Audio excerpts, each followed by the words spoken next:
ಲೋಕಿಕೆರೆ ನಾಗರಾಜ್ ಯಾರು? ಹಳ್ಳಿಯಲ್ಲಿ ಬೆಳೆದು ಹಳ್ಳಿಯಲ್ಲೇ ವಿದ್ಯಾಭ್ಯಾಸ ಮಾಡಿದಂಥ ಒಬ್ಬ ಸಾಮಾನ್ಯ ರೈತನ ಮಗ. ನಿಮ್ಮ ರಾಜಕೀಯ ಗುರಿ ಏನು? ಗೆದ್ದ ಮೇಲೆ ನನ್ನದೇ ಆದ ಒಂದು ಕನಸಿದೆ. ಮೊದಲನೇದಾಗಿ ಸುಲಭವಾಗಿ ಅವರಿಗೆ ಸಿಗಬೇಕು, ಸೇವಕನ ರೀತಿ ಕೆಲಸ ಮಾಡ್ತಕ್ಕಂಥ ಒಬ್ಬ ಶಾಸಕ ಬೇಕು ಅನ್ನೋದು ಮತದಾರ ಭಾವನೆ, ಅದು ನನ್ನಲ್ಲಿದೆ. ಸೊ ಬೇರೆ ಪಕ್ಷಗಳು ಕೂಡ ಇತ್ತು, ನೀವು BJP ಜಾಯಿನ್ ಆದ್ರಿ, ಏನು ಕಾರಣ? ನರೇಂದ್ರ ಮೋದಿ ಅವರ ಆಡಳಿತ, ಇಲ್ಲಿ ಕರ್ನಾಟಕದಲ್ಲಿ ಯಡಿಯೂರಪ್ಪನಂಥ ನಾಯಕರು ಅವರೆಲ್ಲ ಆದರ್ಶ. ಟಿಕೆಟ್ ತಗೊಳ್ಳೇಬೇಕು, ಭಾರತೀಯ ಜನತಾ ಪಾರ್ಟಿಯಿಂದ ನಾನೊಬ್ಬ ಕ್ಯಾಂಡಿಡೇಟ್ ಆಗಬೇಕು ಅನ್ನೋದು ಏನಾದರೂ ನನಗೆ ಛಲ ಬಂತು ಅಂದರೆ ಅದಕ್ಕೆ ಕಾರಣ ಮಲ್ಲಿಕಾರ್ಜುನ್ ಅಂದರೆ ತಪ್ಪಾಗ್ಲಾರ್ದು, ನಿಜ. ಒಂದು ಕಾಲದಲ್ಲಿ ನೀವು ಅವ್ರಿಗೋಸ್ಕರ, ಅವರ ಗೆಲುವಿಗೋಸ್ಕರ ಹೋರಾಟ ಮಾಡ್ತಾ ಇದ್ದವರು. 2023ರಲ್ಲಿ ಅವ್ರು ಸೋಲಿಸ್ಬೇಕು, ನೀವು ಗೆಲ್ಲಬೇಕು ಅನ್ನುವಂಥ ರಾಜಕೀಯ ಜಿದ್ದಿಗೆ ಬಿದ್ರಿ. ಸೊ ಆ ಫೀಲ್ ಹೇಗಿತ್ತು, ಆ ಮೂಮೆಂಟ್ ಹೇಗಿತ್ತು? ನಾನು 2018ರಲ್ಲಿ ಅವ್ರನ್ನ ಸೋಲ್ಸೋದಕ್ಕೆ ಕೆಲಸ ಮಾಡಿದೆ, ಸೋಲ್ಸಿದ್ದೀವಿ ಕೂಡ. ಈಗಲೂ ನೀವು ಸಿಗ್ತೀರಾ ಮಲ್ಲಣ್ಣ ಅವರಿಗೆ? ನೆವರ್. ನಮಸ್ಕಾರ. ಸಭೆ ವಿತ್ ಸಭಾನಲ್ಲಿ ನಿಮಗೆ ಎಲ್ಲ ಪಕ್ಷದ ನಾಯಕರನ್ನು ಪರಿಚಯ ಮಾಡಿಸೋದು, ಅವರ ರಾಜಕೀಯ ಸಿದ್ಧಾಂತಗಳಾಗಿರಬಹುದು ಅಥವಾ ಅವರು ನಡೆದು ಬಂದಂತಹ ದಾರಿ ಆಗಿರಬಹುದು, ಅವರ ವೈಯಕ್ತಿಕ ಜೀವನ ಮತ್ತು ರಾಜಕೀಯ ಜೀವನ ಆಗಿರಬಹುದು ಮತ್ತು ಸಾಮಾಜಿಕ ಜೀವನ ಆಗಿರಬಹುದು, ಹಾಗೆ ಅವರು ಕ್ಷೇತ್ರದಲ್ಲಿ ಏನೆಲ್ಲ ಸಾಧನೆ ಮಾಡಿದ್ದಾರೆ, ಪಕ್ಷದ ಎಷ್ಟು ನಿಷ್ಠಾವಂತ ಕಾರ್ಯಕರ್ತರಾಗಿದ್ದಾರೆ, ಇದೆಲ್ಲದರ ಬಗ್ಗೆ ನಿಮಗೆ ಆಲ್ರೆಡಿ ಪರಿಚಯ ಮಾಡಿಸ್ತಾನೇ ಇದ್ದೀನಿ. ಸೊ ಇವತ್ತು ಮತ್ತೊಬ್ಬ ವಿಶೇಷ ಅತಿಥಿಯನ್ನು ನಾನು ಪರಿಚಯ ಮಾಡಿಸ್ಲಿಕ್ಕೆ ಹೋಗ್ತಾ ಇದ್ದೀನಿ. ಅವರೇ ಲೋಕಿಕೆರೆ ನಾಗರಾಜ್.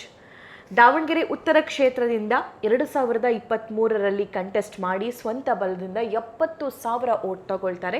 ಮತ್ತೊಂದು ವಿಚಾರವನ್ನು ನಾನು ಹೇಳಲೇಬೇಕು ವೀಕ್ಷಕರೇ, ತುಂಬ ಕಡಿಮೆ ಅವಧಿಯಲ್ಲಿ, ಅಂದರೆ ಕಡಿಮೆ ಸಮಯ ಇದ್ದಾಗ ಎಲೆಕ್ಷನ್ಗೆ ಅವರ ಟಿಕೆಟ್ ಅನೌನ್ಸ್ ಆಗುತ್ತೆ, ಅವರ ಹೆಸರು ಅನೌನ್ಸ್ ಆಗುತ್ತೆ, ಕೇವಲ 20 ದಿನ.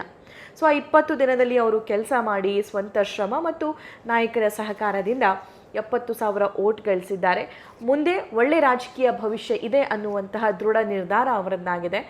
ನಾನು ಸುಮ್ಮನೆ ಮಾತಾಡಿಸ್ತಾ ಇದ್ದಾಗ ಕೇಳಿದೆ ಅವರಿಗೆ, ಏನು ಮಾಡ್ತೀರಿ ನೀವು ಅಂತ. ನಾನು ಸೋಷಿಯಲ್ ಸರ್ವಿಸ್ನಲ್ಲಿ ಇದ್ದೀನಿ, ಹಾಗೆ ಕಳೆದ 3 ವರ್ಷದಿಂದ ಕ್ಷೇತ್ರವನ್ನು ನಾನು ಬಿಟ್ಕೊಡ್ಲೇ ಇಲ್ಲ, ಕ್ಷೇತ್ರದಲ್ಲಿ ಈಗಲೂ ಕೂಡ ನಾನು ಓಡಾಡ್ತಾ ಇದ್ದೀನಿ, ಟಚ್ ಇಟ್ಕೊಂಡಿದ್ದೀನಿ ಅಂತ ಅಂದರು. ಕೇಳೋಣ ಅವರ ರಾಜಕೀಯ ಜೀವನ, ವೈಯಕ್ತಿಕ ಜೀವನ ಹೇಗಿದೆ ಅನ್ನೋದಕ್ಕೆ ಸಂಬಂಧಪಟ್ಟಂತೆ. ನಮಸ್ಕಾರ ಸರ್, ಕಾರ್ಯಕ್ರಮಕ್ಕೆ ಸ್ವಾಗತ. ನಮಸ್ಕಾರ. ಹೇಗಿದ್ದೀರಿ? ನೀವು ನೋಡ್ತಿದ್ದೀರಲ್ಲ, ಚೆನ್ನಾಗೇ ಇದ್ದೇನೆ. ಓಕೆ. ಸೊ ದಾವಣಗೆರೆ ದಕ್ಷಿಣ ಎಲೆಕ್ಷನ್ ಟೈಮಲ್ಲಿ ನಾವು ಈ ಸಂದರ್ಶನ ಮಾಡ್ತಾ ಇದ್ದೀವಿ. ದಕ್ಷಿಣದ ಬಗ್ಗೆ ನಾನು ನಿಮ್ಮನ್ನು ಮಾತಾಡಿಸ್ತೀನಿ. ಮೊದಲಿಗೆ ನನ್ನ ವೀಕ್ಷಕರಿಗೆ ಪರಿಚಯ ಮಾಡಿಕೊಡಿ. ಲೋಕಿಕೆರೆ ನಾಗರಾಜ್ ಯಾರು? ಲೋಕಿಕೆರೆ ನಾಗರಾಜ್ ಒಬ್ಬ ಸಾಮಾನ್ಯ ರೈತ ಕುಟುಂಬದಲ್ಲಿ ಹುಟ್ಟಿ ಬಂದಂಥ ಒಬ್ಬ, ಹಳ್ಳಿಯಲ್ಲಿ ಬೆಳೆದು ಹಳ್ಳಿಯಲ್ಲೇ ವಿದ್ಯಾಭ್ಯಾಸ ಮಾಡಿದಂಥ ಒಬ್ಬ ಸಾಮಾನ್ಯ ರೈತನ ಮಗ. ಜೊತೆಗೆ 10ನೇ ಕ್ಲಾಸ್ವರೆಗೂ ಕೂಡ ಲೋಕಿಕೆರೆಯಲ್ಲೇ, ಜೊತೆಗೆ ಏನು ತಂದೆಯವರು ಏನು ವ್ಯವಸಾಯ ಮಾಡ್ತಿದ್ರು ಆ ವ್ಯವಸಾಯದಲ್ಲಿ ನಾನು ಕೂಡ ತೊಡಗಿಸ್ಕೊಂಡು ಜೊತೆಗೆ ಓದ್ಕೊಂಡು, ಆಮೇಲೆ PUCಗೆ ಅನಿವಾರ್ಯವಾಗಿ ದಾವಣಗೆರೆಗೆ ಬಂದು PUC ಮುಗಿಸಿ BSc ಮುಗಿಸಿ, ಕೊನೆಗೆ ನಮ್ಮದೇನು ಫ್ಯಾಮಿಲಿ ಬಿಸ್ನೆಸ್ ಇತ್ತು, ಆ ಬಿಸ್ನೆಸ್ನಲ್ಲಿ ಇನ್ವಾಲ್ವ್ ಆಗಿ ಬಿಸ್ನೆಸ್ ಮಾಡ್ತಾ ಜೊತೆಗೇ ಏನು ಈ ಸಾಮಾಜಿಕ ಸೇವೆ ಮಾಡ್ತಾ ಅನಿವಾರ್ಯವಾಗಿ ರಾಜಕೀಯಕ್ಕೆ ಎಂಟ್ರಿ ಆದೆ. ರಾಜಕೀಯಕ್ಕೆ ಎಂಟ್ರಿ ಆದ್ರಿ. ಸೊ ಬೇರೆ ಪಕ್ಷಗಳು ಕೂಡ ಇತ್ತು, ನೀವು BJP ಜಾಯಿನ್ ಆದ್ರಿ, ಏನು ಕಾರಣ? BJP ಯಾಕೆ ಸೆಳೀತು ನಿಮ್ಮನ್ನು? ನೋಡಿ, ಇಲ್ಲಿ ಇಡೀ ರಾಷ್ಟ್ರದಲ್ಲಿ ಯಾವುದಾದ್ರೂ ಪಕ್ಷ ಇದ್ದರೆ ಅತಿ ದೊಡ್ಡ ಪಕ್ಷ ಅಂತ ಹೇಳಿದ್ರೆ, ಇಡೀ ಪ್ರಪಂಚದಲ್ಲೇ ಇರ್ಬೋದು, ಅತಿ ದೊಡ್ಡ ಪಕ್ಷ ಅಂದರೆ ಭಾರತೀಯ ಜನತಾ ಪಾರ್ಟಿ. ಒಂದು ಸೈದ್ಧಾಂತಿಕ ನಿಲುವು ಇರ್ತಕ್ಕಂಥ ಯಾವುದಾದ್ರೂ ಪಾರ್ಟಿ ಇದ್ದರೆ ಭಾರತೀಯ ಜನತಾ ಪಾರ್ಟಿ. ಹಾಗಾಗಿ ನರೇಂದ್ರ ಮೋದಿಯವರ ಆಡಳಿತ, ಇಲ್ಲಿ ಕರ್ನಾಟಕದಲ್ಲಿ ಯಡಿಯೂರಪ್ಪನಂಥ ನಾಯಕರು ಅವರೆಲ್ಲ ಆದರ್ಶ. ಅವರನ್ನು ನೋಡಿ ನಾವು ಭಾರತೀಯ ಜನತಾ ಪಾರ್ಟಿನ ಸೇರ್ಕೊಂಡಿದ್ದು. ಓಕೆ. ವೃತ್ತಿಯಲ್ಲಿ ನೀವು ಬಿಸ್ನೆಸ್ ಮ್ಯಾನ್? ವೃತ್ತಿಯಲ್ಲಿ ಬಿಸ್ನೆಸ್ ಮ್ಯಾನು, ಅಗ್ರಿಕಲ್ಚರಿಸ್ಟ್. ಹೌದು. ಓಕೆ. ಏನು ಬಿಸ್ನೆಸ್ ಮಾಡ್ತೀರಿ ಸರ್? ನಾನು ಆ್ಯಕ್ಚುಲಿ ರೈತರಿಗೆ ಸಂಬಂಧಪಟ್ಟ ಫರ್ಟಿಲೈಸರು, ಸೀಡ್ಸು ಬಿಸ್ನೆಸ್ ಮಾಡ್ತಾಯಿದ್ದೆ. ಜೊತೆಗೆ ಸ್ವಲ್ಪ ರಿಯಲ್ ಎಸ್ಟೇಟ್ ಬಿಸ್ನೆಸ್ ಕೂಡ ಮಾಡ್ತಾಯಿದ್ದೀನಿ, ಜೊತೆಗೆ ಅಗ್ರಿಕಲ್ಚರು ಮಾಡ್ತೀನಿ. ಓಕೆ. ಸೊ ನೀವು ಬಿಸ್ನೆಸ್ ಮಾಡ್ಕೊಂಡು ಆರಾಮಾಗಿರಬೇಕಾಗಿತ್ತು. ರಾಜಕೀಯ ಅಂತಂದರೆ ದುಡ್ಡು ಸುರಿತಾನೆ ಇರಬೇಕಾಗತ್ತೆ. ಸೊ ಯಾಕೆ ಬಂದ್ರಿ ನೀವು ರಾಜಕೀಯಕ್ಕೆ ಅಂತ? ಇಲ್ಲ, ನಮ್ಮ ಫ್ಯಾಮಿಲಿ ಏನೋ ಒಂದು ರೈತಾಪಿ ವರ್ಗ ಆಗಿದ್ರು ಕೂಡ ಲೋಕಿಕೆರೆ ಗ್ರಾಮದಲ್ಲಿ, ಸುತ್ತಮುತ್ತಲಿನ ಗ್ರಾಮದಲ್ಲಿ ಒಂದು ಅವಿಭಕ್ತ ಕುಟುಂಬವಾಗಿ ದೊಡ್ಡ ಕುಟುಂಬ ಇತ್ತು. ಆ ಕುಟುಂಬ ದೊಡ್ಡದಿದ್ದಾಗ ಸಾಮಾನ್ಯವಾಗಿ ರಾಜಕೀಯ ಸೆಳೆತ ಬಂದೇ ಬರ್ತದೆ. ಅಂಥ ಸಮಯದಲ್ಲಿ ನಮ್ಮನೆಯಲ್ಲಿ ಜಿಲ್ಲಾ panchayat member, PLD bank member, PLD bank ಅಧ್ಯಕ್ಷರು, ಈ ಥರ ಬ್ಲಡ್ಡಲ್ಲೇ ಇದೆ ಅಂತೀರಾ? ಅದು ಇದ್ದೇ ಇತ್ತು. ಸಣ್ಣ ಮಟ್ಟದಲ್ಲಿ ರಾಜಕೀಯ ಇದ್ದೇ ಇತ್ತು. ಹಾಗಾಗಿ ಎಲ್ಲ ರಾಜಕೀಯದ ಏನು ಗಣ್ಯರಿದ್ದರು ಅವರೆಲ್ಲ ಸಂಪರ್ಕ ಇತ್ತು. ಜೊತೆಗೆ ನಾನು ಕೂಡ ಮೊದಲೇ ಈಗೇನಿಲ್ಲಿ ಸಚಿವರಿದ್ದಾರೆ, ಒಂದು ಕಾಲದಲ್ಲಿ ನಾನು ಅವರ ಅಭಿಮಾನಿಯಾಗಿ ಕೆಲಸ ಮಾಡಿದೆ ಅಂತಲೂ ಅವ್ರ ಜೊತೆಗೆ ಅವ್ರ ಚುನಾವಣೆಯಲ್ಲಿ ಕೆಲಸ ಮಾಡ್ತಿದ್ದೆ. ಮತ್ತೆ ಎಂದೂ ಅವ್ರ ಜೊತೆ ಹೋಗ್ತಿರ್ಲಿಲ್ಲ, ನಾನು ಬಿಸ್ನೆಸ್ ಮಾಡ್ತಾಯಿದ್ದೆ. ಆ ಥರದ ಒಬ್ಬ ಪಕ್ಷದಲ್ಲಿ ಗುರುತಿಸ್ಕೊಂಡಿದ್ರಾ ಅಥವಾ ಫ್ಯಾಮಿಲಿ ಸರ್ಕಲ್ ಥರ ಗುರುತಿಸ್ಕೊಂಡಿದ್ದ ನೀವು? ನಾನು ಪಕ್ಷದಲ್ಲಿ ಎಂದೂ ಗುರುತಿಸ್ಕೊಂಡಿಲ್ಲ. ಒಬ್ಬ ಕಾಂಗ್ರೆಸ್ನ ಎಂದೂ ಒಬ್ಬ ಕಾರ್ಯಕರ್ತನಾಗಲಿ ಒಂದು ಮೆಂಬರ್ಶಿಪ್ ಕೂಡ ನಾನು ಕಾಂಗ್ರೆಸ್ ತಗೊಂಡಿರಲಿಲ್ಲ. ಒಂದು 10 ವರ್ಷ ಮಿನಿಸ್ಟರ್ ಜೊತೆಗೆ ಇದ್ದೆ. Good will as A friend ಅನ್ನೋ ರೀತಿ ಅವರು ಟ್ರೀಟ್ ಮಾಡ್ತಾಯಿದ್ರು. ಹಾಗಾಗಿ ಅವ್ರ ಜೊತೆಗಿದ್ದೆ. ಫ್ರೆಂಡ್ ಜೊತೆನೇ 2023ರಲ್ಲಿ ನಿಮ್ಮ ಕದನ ಶುರುವಾಯಿತು, ಸೆಣಸಾಟ. ಹೇಗಿತ್ತದು? ಇದಕ್ಕೆ ಒಂದು ಧನ್ಯವಾದ ಹೇಳಲೇಬೇಕು ಅವ್ರಿಗೆ. ಯಾಕೆ ಅಂತೇಳಿದ್ರೆ ನಾನು ಚುನಾವಣಾ ರಾಜಕಾರಣ ನನ್ನ ತಲೆಗೇನು ಅಷ್ಟು ಬೇಗ ಬಂದಿರಲಿಲ್ಲ. ಒಂದು ಸಲ ನನಗೂ ಅವ್ರಿಗೂ ಯಾವುದೋ ಒಂದು ವಿವಾದ ಆಗುತ್ತೆ. ಆ ವಿವಾದದ ಹಿನ್ನೆಲೆ ಬೇಡ, ಅದು ಹೇಳ್ತಾ ಹೋದರೆ ಭಾಳ ಹೇಳಿ, ನನಗೆ ಬೇಕು. ನಿಮಗೆ ಆಫ್ ದ ರೆಕಾರ್ಡ್ ಅವ್ರ ಬಾಯಲ್ಲೇ ಬಂತು. ಇವನು BJP ಇವನು, ಕಾಂಗ್ರೆಸ್ ಅಲ್ಲ, ನಮ್ಮ ಜೊತೆ ಬರಲ್ಲ ಇವನು. ಮುಂದಿನ ಚುನಾವಣೆಯಲ್ಲಿ ಅಂದರೆ 2018 ಚುನಾವಣೆ ಹತ್ರದಲ್ಲಿತ್ತು. ಮುಂದಿನ ಚುನಾವಣೆಯಲ್ಲಿ ನನಗೆ ನನ್ನ ವಿರುದ್ಧ ಭಾರತೀಯ ಜನತಾ ಪಾರ್ಟಿಯಿಂದ ಟಿಕೆಟ್ ತರ್ತಾನೆ ಅಂತೇಳಿ ಅವ್ರ ಬಾಯಲ್ಲಿ ಫಸ್ಟ್ ಬಂದಿದ್ದು. 17ನಲ್ಲಿ ಬಂದಿತ್ತು ಅದು. ನೀವು 18ನಲ್ಲಿ ಟಿಕೆಟ್ ತರ್ತೀನಿ ಅಂತ ಹೇಳಿದರು. ಬಟ್ ಅಲ್ಲಿವರೆಗೂ ನನ್ನ ಮನಸ್ಸಲ್ಲಿ ಇರಲಿಲ್ಲ. ಬಟ್ 18ನಿಂದ ನಾನು ಯಾವಾಗ 17ಗೆ ಹೋಗಿ ಜಾಯ್ನ್ ಆದ್ನಲ್ಲ ಭಾರತೀಯ ಜನತಾ ಪಾರ್ಟಿಗೆ, ಅಫಿಷಿಯಲಿ ಜಾಯ್ನ್ ಆಗಿದ್ದು 17ನಲ್ಲಿ. ಅದಾದ ಘಟನೆ ಆದ ನಂತರ. ಬಟ್ ಅಲ್ಲಿಂದ ನಾನು ಹೋರಾಟ ಸ್ಟಾರ್ಟ್ ಮಾಡಿದೆ ರಾಜಕೀಯವಾಗಿ. 2018ರಲ್ಲಿ ಕೂಡ ನನ್ನ ಹೆಸರು ಕೇಳಿಬಂತು ಒಂದೇ ವರ್ಷದಲ್ಲಿ. 2023ರಲ್ಲಿ ನಮ್ಮ ಸಂಘಟನೆಯಿಂದ ಮತ್ತು RSSನವರು, ನಮ್ಮ ಪಕ್ಷದ ಎಲ್ಲ ಹಿರಿಯರು ನನ್ನನ್ನು ಗುರುತಿಸಿ ಫಸ್ಟಿಗೆ ನಾನು ಸೇರಿದ ತಕ್ಷಣವೇ ಒಂದೇ ವರ್ಷದಲ್ಲಿ ನನಗೆ ರೈತ ಮೋರ್ಚಾ ಜಿಲ್ಲಾಧ್ಯಕ್ಷ ಮಾಡಿದರು. ಸಂಘಟನೆಯನ್ನು ನೋಡಿ ನನಗೆ ಟಿಕೆಟನ್ನು ಕೊಟ್ಟರು 2023ರಲ್ಲಿ. ನನಗೆ ಆ ವಿಚಾರವಾಗಿ ನನಗೇನಾರು ಅದು ಛಲ ಏನಾರು ಬಂತು ಅಂತ ಹೇಳಿದರೆ ಟಿಕೆಟ್ ತಗೊಳ್ಳೇಬೇಕು ಭಾರತೀಯ ಜನತಾ ಪಾರ್ಟಿಯಿಂದ, ನಾನೊಬ್ಬ ಕ್ಯಾಂಡಿಡೇಟ್ ಆಗಬೇಕು ಅನ್ನೋದು ಏನಾದರೂ ನನಗೆ ಛಲ ಬಂತು ಅಂದರೆ ಅದಕ್ಕೆ ಕಾರಣ ಮಲ್ಲಿಕಾರ್ಜುನ್ ಅಂದರೆ ತಪ್ಪಾಗಲಾರ್ದು. ಓಕೆ, ಸೊ ಅದನ್ನ ಅಷ್ಟು ಚಾಲೆಂಜಿಂಗ್ ಆಗಿ ತಗೊಂಡ್ರಿ. ನಿಜ. ಓಕೆ, ಒಂದು ಕಾಲದಲ್ಲಿ ನೀವು ಅವ್ರಿಗೋಸ್ಕರ, ಅವರ ಗೆಲುವಿಗೋಸ್ಕರ ಹೋರಾಟ ಮಾಡ್ತಾ ಇದ್ದವರು 2023ರಲ್ಲಿ ಅವ್ರು ಸೋಲಿಸ್ಬೇಕು, ನೀವು ಗೆಲ್ಲಬೇಕು ಅನ್ನುವಂಥ ರಾಜಕೀಯ ಜಿದ್ದಿಗೆ ಬಿದ್ರಿ.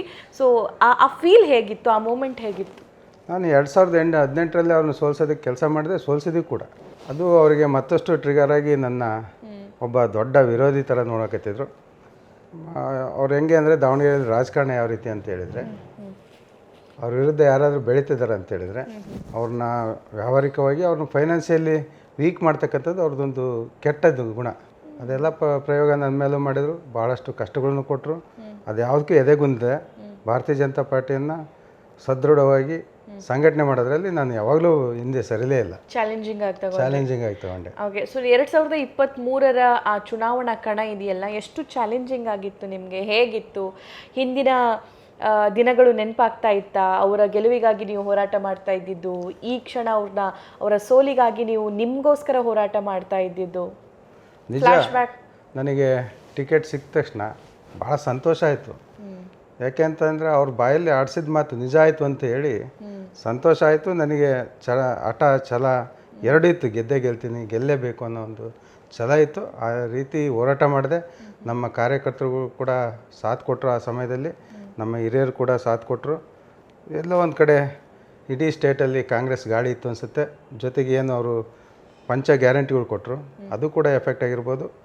ಅದೇ ನಮ್ಮ ಪಕ್ಷದ ಕೆಲವು ಸಣ್ಣ ಪುಟ್ಟ ತಪ್ಪುಗಳು ಕೂಡ, ಏನು ಒಳ ಮೀಸಲಾತಿ ಇರ್ಬೋದು, ಈ ಥರದ್ದು ಏನು ಕೆಲವು ತಪ್ಪುಗಳಿಂದ ನಾವು ಸೋತಿದ್ದೀವಿ ಅಷ್ಟೇ. ಸೋತರೂ ಕೂಡ ನಾನು ಯಾವತ್ತು ಸೋಲಾಯಿತು ಅವತ್ತು ಸಂಜೆನೇ ಮದುವೆಗೆ ಹೋದೆ. ನಾನು ಸೋಲಿನ ಬಗ್ಗೆ ಸ್ವಲ್ಪನೂ ಧೃತಿಗೆಡಲಿಲ್ಲ. ಒಂದು 10 ಮಿನಿಟ್ಸ್ ಯೋಚನೆ ಮಾಡಿದ್ನೇನು ಅಷ್ಟೇ. ಅದಾದ ತಕ್ಷಣ ಸಂಜೆ ಎಲ್ಲ ಕಾರ್ಯಕರ್ತರ ಜೊತೆಗಿದ್ದೆ. ಫ್ರೆಶ್ ಆಗಿ ಮದುವೆದ್ದು ಅವತ್ತೆರಡು ಮದುವೆಗೆ ಹೋದೆ. ನೆಕ್ಸ್ಟ್ ಡೇನೇ ಮತ್ತು ನನ್ನ ಕೆಲಸಕ್ಕೆ ನಾನು ಹೇಳಿದೆ, ರೂಟೀನ್ ಸ್ಟಾರ್ಟ್ ಆಯಿತು. ಈಗಲೂ ಕೂಡ ನೀವು ಆ ಕ್ಷೇತ್ರದ ಜೊತೆ ಹೇಗೆ ಬಾಂಧವ್ಯ ಉಳಿಸ್ಕೊಂಡಿದ್ದೀರಿ? ಹೇಗೆ ಸಂಬಂಧ ಇದೆ ನಿಮ್ಮದು? 2023ಗೆ ಕಂಪೇರ್ ಮಾಡಿದರೆ ಈಗ ಇನ್ನೂ ನನಗೂ ಮತ್ತು ಮತದಾರರ ಮಧ್ಯೆ ಸಂಬಂಧ ಭಾಳ ಗಟ್ಟಿ ಆಗ್ತಾಯಿದೆ. ಜೊತೆಗೆ ಎಲ್ಲರಿಗೂ ಕೂಡ ಲೋಕಿಕೆರೆ ನಾಗರಾಜ್ ಒಬ್ಬ ಒಳ್ಳೆ ಮನುಷ್ಯ, ಸಾಫ್ಟ್ ವ್ಯಕ್ತಿ, ಇಂಥವ್ರು ರಾಜಕಾರಣಕ್ಕೆ ಬೇಕು ಅನ್ನೋದು ಅವ್ರವ್ರ ಬಾಯಲ್ಲಿ ಬರ್ತಾ ಇದೆ. ನಾನು ಇನ್ನೂ ನಮ್ಮ ಕ್ಷೇತ್ರದ ಮತದಾರರ ಜೊತೆಗೆ ಇನ್ನೂ ಸಂಬಂಧ ಜಾಸ್ತಿ ಆಗ್ತಾಯಿದೆ, ಗಟ್ಟಿ ಆಗ್ತಾಯಿದೆ. ಗಟ್ಟಿ ಆಗ್ತಾ ಇದೆ. ಓಕೆ, ನಿಮ್ಮ ಪರ್ಸ್ನಲ್ ಜೀವನದ ಬಗ್ಗೆ ನೀವು ಮಾತಾಡೋದಾದರೆ ನಿಮ್ಮ ಮಡದಿ, ಮಕ್ಕಳು, ಫ್ಯಾಮಿಲಿ ಎಲ್ಲಿದೆ? ನನ್ನ ವೈಫು ಮತ್ತು ನನಗೆ 3 ಜನ ಮಕ್ಕಳು. ಒಬ್ಬ ಗಂಡು ಮಗ, ಮೊದಲನೇ ಮಗ, ಅವನು ಬೋರ್ಡಿಂಗ್ ಸ್ಕೂಲಲ್ಲಿ ಕೊಡೈಕೆನಾಲಲ್ಲಿ ಅಪ್ ಟು 12th ಓದಿದ. ಅಂದರೆ ಸಮರ್ಥ ಅವ್ರು ಓದಿದ ಸ್ಕೂಲಲ್ಲ? Same school. ಫ್ರೆಂಡ್ಸ್ ಎಲ್ಲ ಅವನು ಸೀನಿಯರು, ಸಮರ್ಥ ಸೀನಿಯರು, ಅವನು ಜೂನಿಯರು. ಅವನು ಆಲ್ಮೋಸ್ಟ್ ಎಕ್ಸಿಟ್ ಆಗಿದ್ದ, ಇವನು ಎಂಟ್ರಿ ಆದ ಅಲ್ಲಿ. ಅದು ಮುಗಿದ ತಕ್ಷಣ ಅವನು ಕೂಡ BBA ಮಾಡಬೇಕು ಅಂತೇಳಿ, ಬಿಸ್ನೆಸ್ ಕೋರ್ಸ್ ಮಾಡಬೇಕು ಅಂತೇಳಿ UK ಕೋವೆಂಟ್ರಿಯಲ್ಲಿ ಮಾಡ್ತಾಯಿದ್ದಾನೆ. ಮಗಳು ಟ್ವಿನ್ಸ್ ಅವರು. ಟ್ವಿನ್ಸು. ಹಾಗಾಗಿ ಅವರಿಬ್ಬರೂ ಸೆಕೆಂಡ್ PU ಈಗ ಎಕ್ಸಾಮ್ ಬರೆದಿದ್ದಾರೆ. ಒಬ್ಬಳು ನೀಟ್ ತಗೊಂಡಿದ್ಲು, ಅವಳದು May 3ಕ್ಕೆ ಎಕ್ಸಾಮ್ ಇದೆ. ಇನ್ನೊಬ್ಳು ಕ್ಲ್ಯಾಟ್ ತಗೊಂಡಿದ್ಲು. ಕ್ಲ್ಯಾಟ್ ಅವಳದು ಎಕ್ಸಾಮ್ ಆಯಿತು, ಆಲ್ರೆಡಿ ಅಡ್ಮಿಷನ್ನು ಆಯಿತು. ಯಾವುದದು ಕ್ರೈಸ್ಟ್ ಯೂನಿವರ್ಸಿಟಿಗೆ ಆಲ್ರೆಡಿ BBA LLB ಅಡ್ಮಿಷನ್ ಆಗಿದೆ. ವೆಲ್ ಸರ್, ಸೊ ಮಕ್ಕಳೇನಂತಾರೆ ನಿಮ್ಮ ರಾಜಕೀಯದ ಬಗ್ಗೆ? ಆ್ಯಕ್ಚುಲಿ ಇವರೆಲ್ಲ ಜೆನ್ಸಿಗಳು, ಈಗೆಲ್ಲ ಜೆನ್ಸಿಗಳು ನಿಜ. ಅವರು ಫಸ್ಟು ಎಸ್ಟೇಟ್ ಮಾಡ್ಕೊಳ್ತಾ ಇದ್ರು ಈ ರಾಜಕಾರಣ ನೋಡಿ. ಯಾವಾಗ ನಂದು 2023 ಚುನಾವಣೆಯಲ್ಲಿ ಅವರು ಕೂಡ ಇನ್ವಾಲ್ವ್ ಆಗಿ ಚುನಾವಣೆ ಮಾಡಿದರು. ಅವತ್ತಿಂದ ಅವ್ರಿಗೂ ಇಂಟ್ರೆಸ್ಟ್ ಇದೆ ಚುನಾವಣೆಯಲ್ಲಿ. ನನಗೆ ದಿನ ಕೇಳ್ತಿರ್ತಾರೆ ಅಪ್ಡೇಟ್ಸ್ ಎಲ್ಲ, ಏನಾಯಿತು ಅಂತೇಳಿ. ಹಾಗಾಗಿ ಅವ್ರೂ ಕೂಡ ಆಲ್ರೆಡಿ ಈ ಎಲೆಕ್ಷನ್ಗೆ ಬರೋರಿದ್ರು ಅವ್ರು ಕ್ಯಾನ್ವಾಸ್ಗೆಲ್ಲ. ಆದರೆ ಬಟ್ ಏನಾಯಿತು ಅಂದರೆ ಅವ್ರಿಗೆ ಎಕ್ಸಾಮ್ಗಳು ಇರೋದ್ರಿಂದ ಬರೋಕ್ಕಾಗಿಲ್ಲ. ನನ್ನ ವೈಫ್ ಕೂಡ ಮಹಿಳೆಯರ ಜೊತೆಗೆ ಇಲ್ಲಿ ಹೊಂದ್ಕೊಂಡು ಅವ್ರ ಜೊತೆ ಎಲ್ಲ ಅಡ್ಡಾಡಿ ಎಲೆಕ್ಷನಲ್ಲಿ ಕೆಲಸ ಮಾಡಿರೋದ್ರಿಂದ ಅವರು ಸಂಘಟನೆ ಚೆನ್ನಾಗಿ ಮಾಡಿದ್ದಾರೆ. ಸದ್ಯ ಟೆಂಪ್ರರಿ 1-2 ವರ್ಷ ಈಗ ಅಲ್ಲಿದ್ದಾರೆ. ಮತ್ತು ಈಗ ಮೇ ಆದಮೇಲೆ ಇಲ್ಲೇ ಇರ್ತಾರೆ. ಮತ್ತು ಮಕ್ಕಳ ಎಜುಕೇಷನ್ಗೋಸ್ಕರ ಇದ್ದಾರೆ. ಮತ್ತೆ ಬಂದು ಈಗ ಅವ್ರ ಸಂಘಟನೆ ಅವರು ಸ್ಟಾರ್ಟ್ ಮಾಡ್ತಾರೆ. ಓಕೆ, ಸೊ ನಿಮ್ಮ ಮಡದಿಯ ಸಪೋರ್ಟ್ ಹೇಗಿದೆ? ಯಾಕಂದರೆ ಸಂಘಟನೆ ಮಾಡ್ತಿದ್ದಾರೆ ಅಂತ ಅಂದರೆ ಆ್ಯಕ್ಚುಲಿ ಮನೆಯಲ್ಲಿ ಯಾರಾದರೂ ಗಂಡು ಮಕ್ಕಳು ರಾಜಕೀಯ ಮಾಡ್ತಿದ್ದಾರೆ ಅಂತಂದರೆ ಅವರ ಮನೆಯ ಹೆಣ್ಮಕ್ಳು ಎಲೆಕ್ಷನ್ ಸಂದರ್ಭದಲ್ಲಿ ಮಾತ್ರ ನಮಗೆ ಹೊರಗಡೆ ಕಾಣಿಸ್ಕೊಳ್ಳೋದು. ಬಟ್ ಸಂಘಟನೆ ಮಾಡೋರು ಅಂತ ಅಂದರೆ ಪ್ರತಿನಿತ್ಯದ ಅಪ್ಡೇಟ್ಸ್ ತಗೊಳ್ತಾರಾ? ಏನು ಹೇಗಿದೆ ಅವರ ಸಹಕಾರ ನಿಮಗೆ? ಅವರು ಅನಿವಾರ್ಯವಾಗಿ ಮಕ್ಕಳ ವಿದ್ಯಾಭ್ಯಾಸಕ್ಕೋಸ್ಕರ ಇವಾಗ ಬೆಂಗಳೂರಾಗಿದ್ದಾರೆ. ಅವರು ಕೂಡ ನನ್ನ ಚುನಾವಣೆಯಲ್ಲಿ ಅವರು ಫಸ್ಟು ನೀವು ಹೇಳ್ದಂಗೆ ಯಾರೋ ಮನೆಯಿಂದ ಹೊರಗೆ ಹೋದಾರಲ್ಲ. ಯಾವಾಗ ನನ್ನ ಚುನಾವಣೆಗೆ ನಾನು ಕೋವಿಡ್ನಲ್ಲಿ ಈ ಜನರ ಸೇವೆ ಮಾಡೋಕ್ಕೆ ಸ್ಟಾರ್ಟ್ ಮಾಡಿದೆ, ಅವಾಗಿಂದ ಅವರು ಇನ್ವಾಲ್ವ್ ಆದರು. ಜೊತೆಗೆ ಏನು ಎಲೆಕ್ಷನ್ ಬಂತು, ಆ ಎಲೆಕ್ಷನ್ನಲ್ಲೂ ಕೂಡ ಪೂರ್ತಿ ಇನ್ವಾಲ್ವ್ ಆಗಿ ಚುನಾವಣೆ ಮಾಡಿದರು. ಹಾಗಾಗಿ ಅವ್ರದ್ದೇ ಆದ ಒಂದು ಬಳಗ ರೆಡಿ ಆಯಿತು. ಹಾಗಾಗಿ ಎಲ್ಲ ಕಾರ್ಯಕ್ರಮಗಳಲ್ಲಿ ಇನ್ವಾಲ್ವ್ ಆಗ್ತಾರೆ.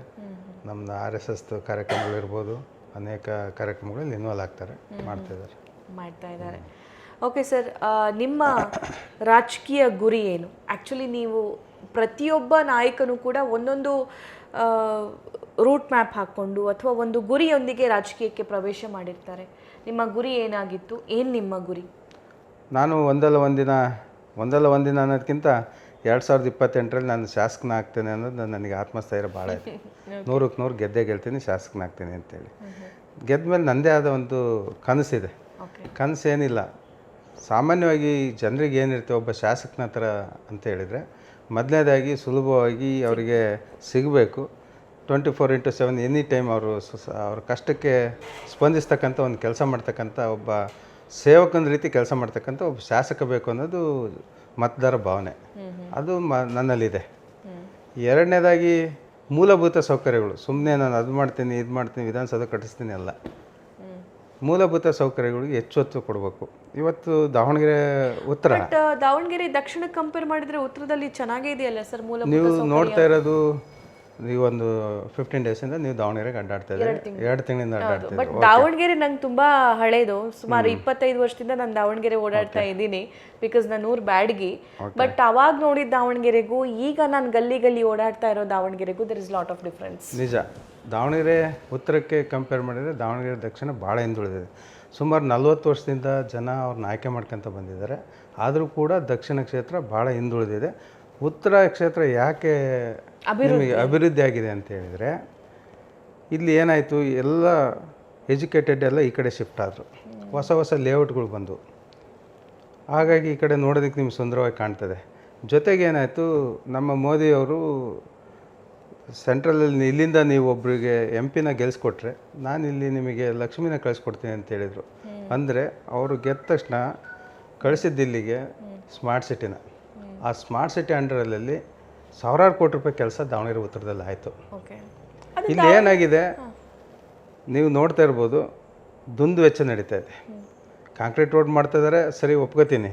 ಈಗ ಮೊನ್ನೆ ಒಂದು ಗುಂಡಿ ಸರ್ಕಲ್ ಮಾಡಿದರು, ಅದು ಯುರೋಪ್ ಮಾದರಿ ಸರ್ಕಲ್ ಅಂತನೋ ಏನೋ ಮಾಡಿದರು. ಇದ್ರದ್ದು ಯಾವುದು ಗಾಂಧಿ ಸರ್ಕಲ್. ಅದು ಆ್ಯಕ್ಚುಲಿ ಯುರೋಪ್ ಮಾದರಿ ಸರ್ಕಲ್ ಅಂತ ಹೇಳಿದರೆ ಜನಸಂದಣಿಗೆ ಮಾಡ್ತಕ್ಕಂಥದ್ದಲ್ಲ. ಅದು ಬಸ್ಸು ಹೆವಿ ವೆಹಿಕಲ್ಸ್ ಓಡಾಡ್ತವೆ, ಆ ಥರದ ಎಲ್ಲ ಮಾಡ್ತಕ್ಕಂಥದ್ದಲ್ಲ. ಅದು ಎಲ್ಲಿ ಮಾಡಬೇಕು ಅಂತೇಳಿದ್ರೆ ಅದು ನಗರದ ಸೌಂದರ್ಯೀಕರಣಕ್ಕೆ ಮಾಡ್ತಕ್ಕಂಥದ್ದು. ಅದು ಈ ರಾಮಣ್ಕ ಸರ್ಕಲ್ಲು ಅಂಥ ಕಡೆ ಮಾಡಿದರೆ ಅಲ್ಲಿ ಹೆವಿ ವೆಹಿಕಲ್ಸ್ ಓಡಾಡಲ್ಲ, ನೋಡೋದಕ್ಕೆ ನಗರ ಸುಂದರವಾಗಿ ಕಾಣ್ತದೆ. ಅಲ್ಲಿ ದುಂದು ವೆಚ್ಚ ಅದು ಯೂಸೇ ಇಲ್ಲ ಅಲ್ಲಿ. ಇವತ್ತು ನೀವು ನೋಡ್ಬೋದು, ಅದ್ರ ಬದಲಿ ಸಾಕಷ್ಟು ಹೊಸ ಲೇಔಟ್ಗಳು ಸುಮಾರು 20 ವರ್ಷದಿಂದ ಆಗಿದ್ದಾವೆ. ಆ ಲೇಔಟ್ಗಳಿಗೆ ರೋಡ್ ಒಂದು ರಸ್ತೆ ಇಲ್ಲ.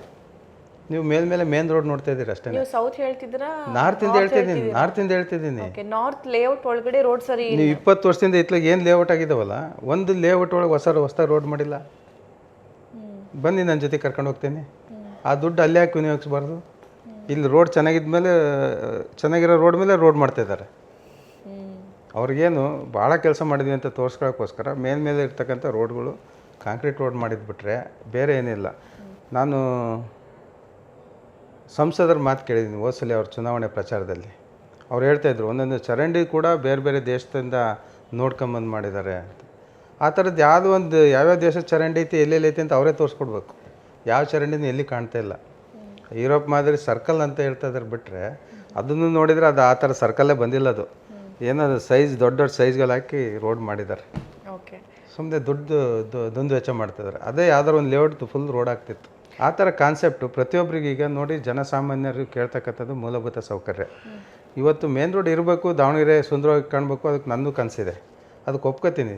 ಜೊತೆಗೆ ನೀವು ಯಾವುದೇ ಲೇಔಟ್ಗೆ ಹೋಗ್ರಿ, ಯಾವುದೇ ಎಕ್ಸ್ಟೆನ್ಷನ್, ಈಗ ಮೇನ್ ಎಕ್ಸ್ಟೆನ್ಷನ್ ಬಿಟ್ಟು ಹೊಸ ಲೇಔಟ್ಗಳಿಗೆ ಎಲ್ಲಿ ಹೋಗ್ರಿ ಒಂದು ರೋಡ್ ಸರಿ ಇಲ್ಲ. ನೀವು ಬಂದರೆ ಅರ್ಧ ಗಂಟೆ ತೋರಿಸ್ತೀನಿ ಎಲ್ಲ ರೋಡ್ಸ್. ವೆಲ್ ಸರ್, ನೀವು ಕೇಂದ್ರದ ಬಗ್ಗೆ ಹೇಳ್ತಾ ಇದ್ರಿ, ಪ್ರಧಾನಿ ಮೋದಿ ಬಗ್ಗೆ ಹೇಳ್ತಾ ಇದ್ರಿ. ಈ ಹಿಂದೆ ಲಕ್ಷ್ಮಿನ್ ಕಳಿಸ್ಕೊಟ್ಟಿದ್ದಾಯ್ತು, GM ಸಿದ್ದೇಶ್ವರ್ ಅವರು ಹೋಗಿದ್ರು, ಬಂದ್ರು, ಎಲ್ಲ ಆಯಿತು.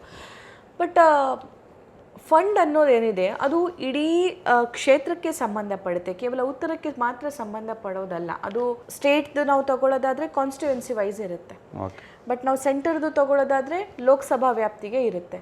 ಸೊ ಇಲ್ಲಿ ಯಾಕಾಗಿಲ್ಲ ನಿಮ್ಮ ಅವಧಿಯಲ್ಲಿ ಅಂತ?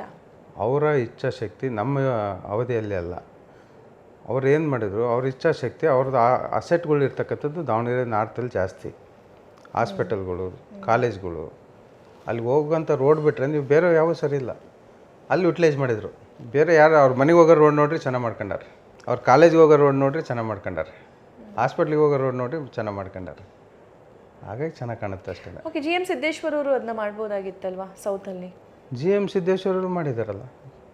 ಈಗ ನೋಡಿ, GM ಸಿದ್ದೇಶ್ವರರು ಸ್ಮಾರ್ಟ್ ಸಿಟಿ ತಂದರು, ಬಟ್ ಅದನ್ನ ಯುಟಿಲೈಸ್ ಮಾಡ್ತಕ್ಕಂಥವ್ರು ಇಲ್ಲಿನ ಶಾಸಕರುಗಳು, ಪ್ಲ್ಯಾನ್ ಮಾಡ್ತಕ್ಕಂಥವ್ರು ಇಲ್ಲಿನ ಶಾಸಕರುಗಳು ಮಾಡ್ತಕ್ಕಂಥವ್ರು. ಅದು ಅವಾಗ ಶಾಸಕರು ಅವರಿದ್ದರು. GM ಸಿದ್ದೇಶ್ವರು ಸೆಂಟ್ರಲ್ನಲ್ಲಿದ್ದರು, MP ಗಳಿದ್ದರು. ಹಾಗಾಗಿ ಅವ್ರಿಗೆ ಎಲ್ಲೆಲ್ಲಿ ಬೇಕೋ ಅಲ್ಲಿ ಯುಟಿಲೈಸ್ ಮಾಡ್ಕೊಂಡ್ರು. ಓಕೆ, ಸೊ ಈಗಲೂ ನೀವು ಸಿಗ್ತೀರಾ ಮಲ್ಲಣ್ಣ ಅವರಿಗೆ? ನೆವರ್, ಎಂದೂ ಸಿಕ್ಕಿಲ್ಲ. ಯಾವಾಗಿಂದ ಎದುರಿಗೆ ಹೋದ್ರೂ? ಈ ಬ್ರೇಕಪ್ ಯಾವಾಗಿಂದ ಆಯಿತು? 10 ವರ್ಷ ಆಯಿತು. 16 2016. ಓಕೆ.